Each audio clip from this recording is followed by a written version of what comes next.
Max Digital is about leveraging technology to reinvent the experience of shopping for and buying a car. Too many entrepreneurs see funding as a victory, like they won something.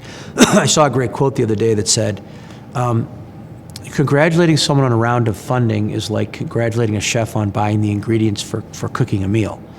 And so I think that's one is we got to stop looking like that's a win. Now, it doesn't mean that the success you had to get there and attract good funding isn't worth, but let's not conflate the two. Let's not mistake one for the other. The two other things I see that really get people sideways in funding are, one, people trying to raise a lot of money at a big valuation, and venture capitalists will push that because it fits their economic model. And I think what you find when you take too much money is it leads to lack of discipline. It leads you to not do the kind of fundamentals that you need to do, and the fact is it's like putting too much fuel in an engine. You flood the engine and it stalls.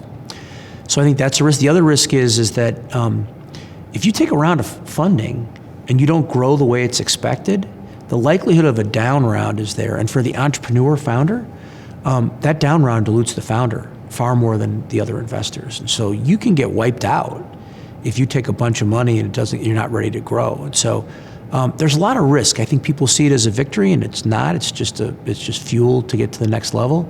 And if you take too much or a too high a valuation, the risk is that the next round could turn on you unless the world continues going exactly as you hope. And then the third one I'd say is too often people look at the brand of the firm or just the dollars. And I think what you find is that you're getting married. And as somebody said, it's far harder to get divorced from an investor than it is in a marriage with the wife or husband, because the fact is that they're going to own that company until they want to sell. And so there's no way for you to leave the company, or for them to get them to leave the company without you leaving the company. And so you're married in a way that for which there is no fault divorce. And so recognizing this person is my partner and I am wedded to them as long as I'm going to be at this company most likely, or at least until some positive liquidity event has them cash out. And I think if you realize that, you'd interview a lot more. But instead the dynamics of fundraising are, I'm trying to convince the venture capitalists so much that I want you to join, pick me, pick me, pick me. They don't do enough of, am I sure this is the woman or man I want around the table?